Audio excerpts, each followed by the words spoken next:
Si vous avez cliqué sur cette vidéo, c'est que vous êtes à la recherche d'astuces sur Midjourney et aujourd'hui, on va en regarder 5 ensemble. Alors la première astuce, ça sera tout simplement d'utiliser les flèches du haut et du bas pour retrouver vos anciens prompts. Ça va vous permettre d'éviter des copier-coller à répétition quand vous avez des paramètres à changer. Donc on va regarder ça directement sur le site de Midjourney. Et donc pour avoir accès à vos anciens prompts, on va commencer en cliquant sur la touche du haut et pas la touche du bas parce que moi j'ai cherché pas mal de temps et je ne comprenais pas pourquoi ça ne marchait pas. Et donc on va s'arrêter sur un prompt spécifique, par exemple celui-là, où je vais pouvoir aller rechercher mon ancien prompt et ici tout simplement je vais pouvoir faire varier directement mes paramètres pour obtenir des résultats. La deuxième astuce, ça va être d'utiliser le paramètre caractère référence pour imposer à Midjourney une couleur, un motif ou une texture bien spécifique. Donc ici sur l'écran, vous avez un exemple où j'ai réussi à imposer à Midjourney ce motif bien spécifique. Donc tout d'abord, comment j'ai créé ce motif? Alors ce motif, il a été très facile à créer. Vous avez le prompt de toute manière à l'écran, mais ce que je voulais surligner, c'est ce petit paramètre qui s'appelle Tile et qui a été créé spécifiquement pour créer des motifs. À partir de cette image, j'ai créé un autre prompt que vous voyez ici, Fashion Photoshoot, blablabla.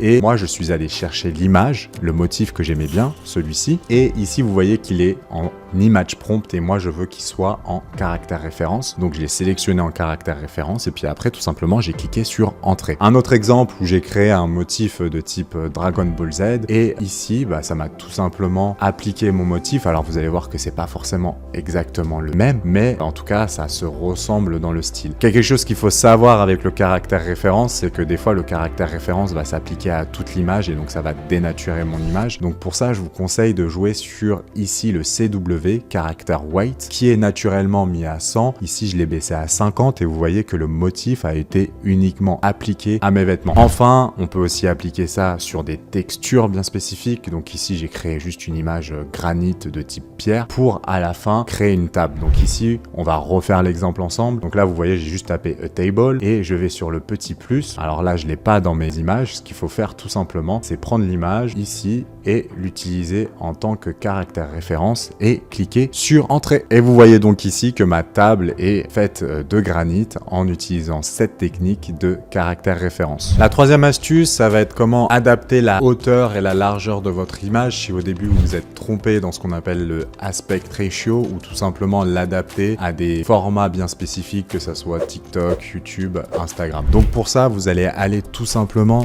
ici sur votre image et vous allez aller dans la catégorie Zoom et vous allez cliquer sur Change AR. AR signifie Aspect Ratio. Donc là, on est rentré dans le menu contextuel pour changer le format de l'image, que ça soit en largeur ou en hauteur. Ici, vous voyez que mon image est au centre, donc Center, et que là, si je me mets à gauche, ça va être Start, et si je me mets à droite, ça va être End. Ce qu'il faut comprendre, c'est que si je veux plus changer mon image en hauteur, je vais aller vers la gauche ici, et donc Start, ça sera le haut, End, ça sera le bas, Center, ça sera le centre. Et tout ce que vous voyez ici, en fait, c'est ce que Midjourney va automatiquement remplir en essayant de continuer sur l'image originellement créée. Si je vais sur la droite, je vais plus essayer d'avoir des images en largeur. Et là, ça va être exactement la même chose, sauf que Start va signifier à gauche et End va signifier à droite. Et après, tout simplement, si je veux me mettre comme ça, j'ai plus qu'à faire un Submit et on va voir le résultat ensemble. Et voilà un peu les résultats différents qu'il vient de me donner par rapport à ce que je viens de vous montrer. Et donc, vous pouvez voir que ça a bien continué l'image d'origine. En tout cas, ça a respecté le style. Une fois de plus, après, toutes les petites taches jaunes, c'est par rapport au pattern ou au motif que j'avais mis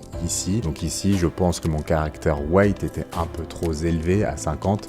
Et donc, c'est pour ça que je retrouve un peu ces petites taches jaunes comme ça. Et il suffirait juste que je descende mon caractère weight à 20 ou à 30 pour juste avoir ce motif sur les vêtements. La quatrième astuce concerne le negative prompting ou prompt négatif. On va prendre un exemple très simple. Ici, j'ai demandé à Midjourney de me créer une Ferrari. Et que fait Midjourney? Il va me créer une Ferrari de couleur rouge. Il en va de même, par exemple, pour les roses, où automatiquement, il va me sortir des roses qui sont rouges. Mais comment faire si je veux une autre couleur? Eh bien, pour avoir une autre couleur, je vais tout simplement utiliser le negative prompting. Donc ici, dans mon prompt, j'ai tapé a Ferrari et là, j'ai rentré ce paramètre -no et j'ai marqué red, rouge, et j'ai plus qu'à cliquer sur Entrée et vous allez voir ici les résultats qu'il m'a créé. Donc ici, je n'ai plus ma couleur rouge et j'ai fait exactement la même chose pour les roses. J'ai fait rose et j'ai fait ce paramètre no avec la couleur associée que je ne voulais pas voir. Voilà, c'est tout simplement ça le negative prompting et ça peut s'appliquer à tout et n'importe quoi. Et enfin, la dernière astuce, ça concernera les mains. On sait que Midjourney a énormément de mal avec les mains. Alors, je vais vous donner une astuce très rapide qui ne marche pas à tous les coups, mais ça peut vous aider. Ici, vous avez donc une main qui est très bizarre, où en fait, la main est plus ou moins la même, que ça soit pour le partenaire de gauche ou le partenaire de droite. Donc moi, ce que je vous conseille de faire, c'est d'aller sur Vary et juste faire un Vary Subtle, où vous pouvez après avoir de nouvelles générations avec des mains un peu plus propres. Comme vous pouvez voir ici, ça ne marche pas à tous les coups,